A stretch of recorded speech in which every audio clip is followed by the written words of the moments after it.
Alright guys, here we go. How do you make kombucha? You can, there is the setup right there for making it easy. Those are two-gallon containers with the little spouts on them.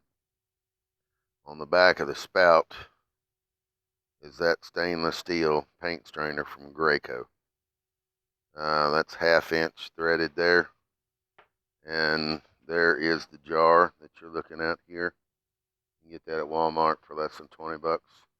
There's the spout. Down inside of there, you'll see that little plastic nut. Alright, all you have to do is take a pocket knife and whittle off the corners of the edges of the nut, and then the little lip all the way around, and it fits perfectly on here. And then you put the nut back on and then reach in there and slide that on, and basically what you end up with is that on the end of the inside that spout. And that makes it really simple because you have a lot of buildup of yeasts and bacteria. You'll see little strings and stuff in there, and that will clog this up every now and then, and you have to get down there with your mouth and blow back through it. But anyway, there's the SCOBY. See what it looks like in there. It's basically like a jelly bear or whatever you want to call it.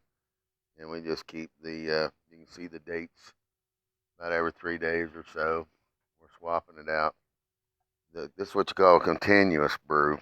There's a 1 gallon jar there. But anyway, we do 2 gallons. And what that does is every 3 days, we get a gallon off this and a gallon off this. Because 2 gallons, we want to take half of it off. That leaves all the extra starter in here for the next batch. And it really runs, because this takes about 7 to 10 days if you don't do it that way. But if you do the continuous brew, then it only takes like 3 days, 3 to 4 days max. And what you can do is just lift the SCOBY off like this and stick your straw down in that corner and just take a little sip of it and see how it tastes. When it gets like you want it, then you're good to go. So we just pull these out to the edge of the counter here, and I put in some 1/2 gallon mason jars. Fill 2 of them up. That takes us down halfway to 1 gallon. I do both of them like that. And now I'm ready to fill it back up. All right, what do you fill it back up with? That is a huge bag, and didn't realize it was that big. I've been using that plus about 5 or 6 of the green, so I've got black tea. There's a family size tea bag right there. Tell in relation, these are a good bit bigger. I would use maybe 3 of these and about 5 or 6 of the green bags. I mix green and black together, and it's really, really good. It has a flavor like the old Lipton tea, powdered tea mix with lemon. And so I put that in a pot, put about a gallon of water on, let it come to almost a boil, dump the tea bags in there, give it about 15, 20, 30 minutes till it gets really good and dark. Then I'll take an organic cane sugar, is about the best I've found so far. And that's what we get here, a couple of different varieties. But pure cane sugar, I don't even think this is organic, but one of them I have is organic. And it really doesn't matter. There's an organic there. But doesn't have to be organic. So I put 1 cup per gallon of sugar. So I double that, make a really dark tea. And I like a cup and a half. So I put 3 cups of sugar into 1 really strong gallon of tea. And then I come over here right next to the sink, and you get a thermometer. A quick read digital is really nice.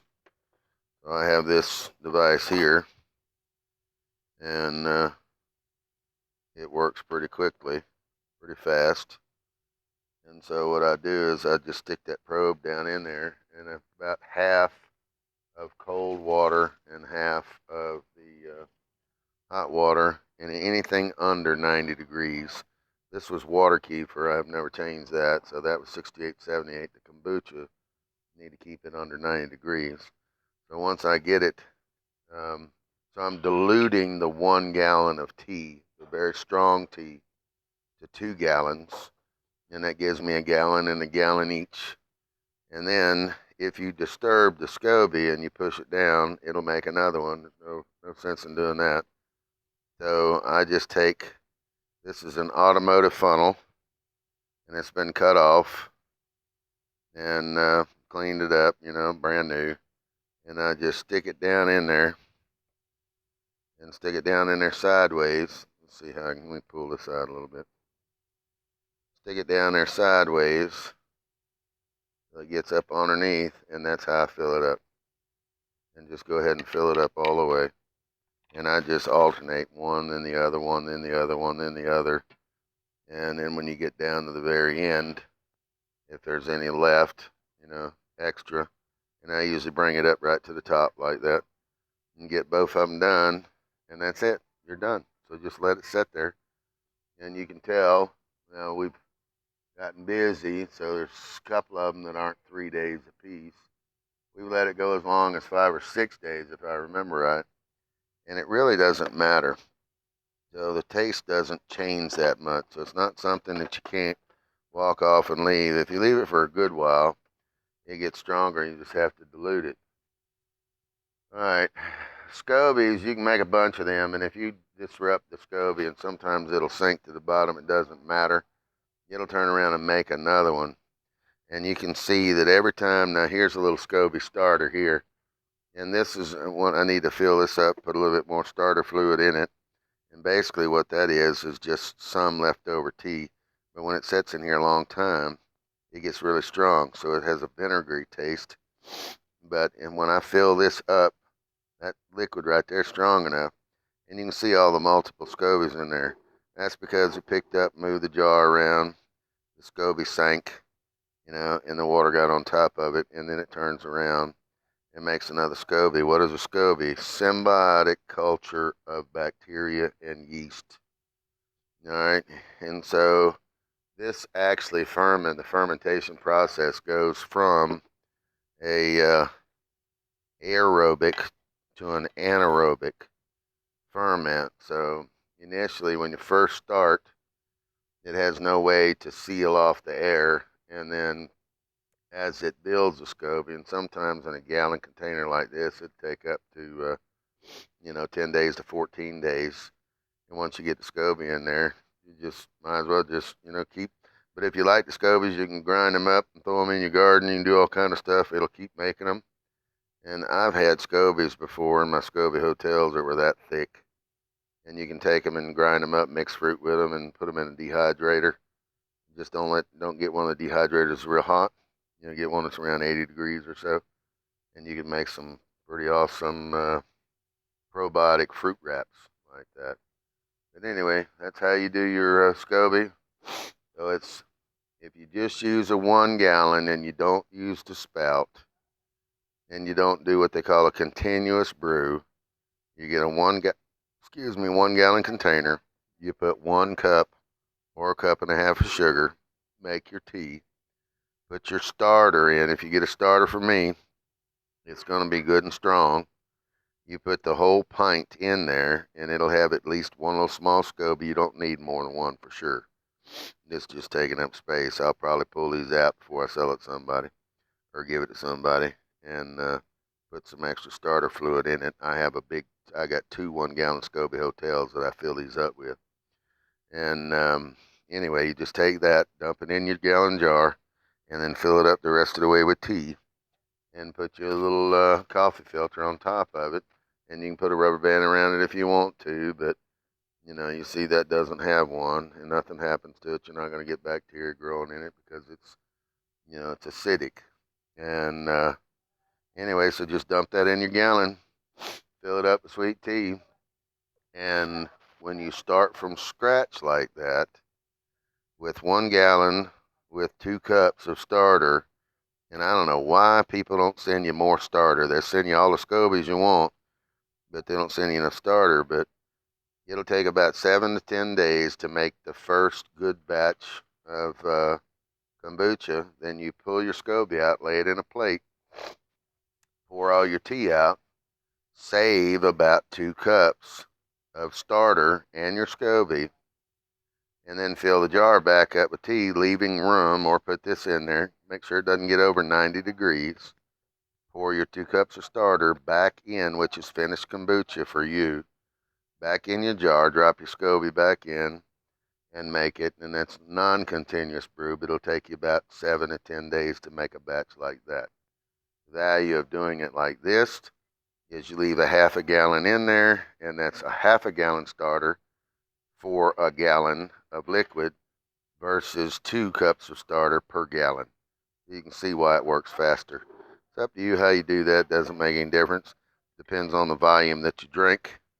As far as Mom and Norval and I, we easily drink 2 gallons of this stuff every 3 or 4 days. And whenever we do a surplus, we'll treat Michael or somebody else or the kids at work, or you're always giving samples of this stuff to somebody.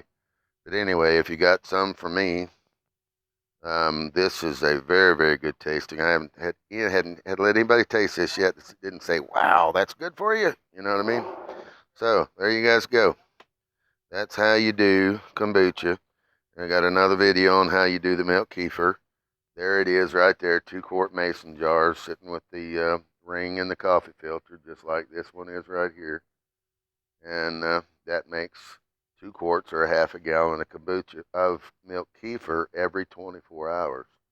So if you do it this evening, tomorrow evening, you're ready for another, another 2 quarts or 1 quart. It takes about 2 quarts of kefir grains to get the quart going. But shit, I paid $15 for my first tablespoon, and I'm selling 2 tablespoons for 2 plus tablespoons for $20 is enough to get 1 quart going like right now. And if you give it a good brand of milk that's pasteurized and not homogenized, then about every week and a half to 2 weeks, you'll have enough to start another jar. Anyway, you guys got any questions? I'll put a link to this with a description and to this jar here from Walmart. And it's less than $20, and that's around 10. And that is well worth putting that on there, because I've had one without it, and it's a real pain in the ass. In fact, I got a stainless steel spout back here that wouldn't fit on, and I put my this is a plastic spout, and I put that back on there. Got any questions? Put it in the comments field. I'll answer the best way I can. And go ahead and read the comments anyway, because I usually I usually answer questions pretty detailed, and your question may already be answered. All right, cheers. Talk to you later.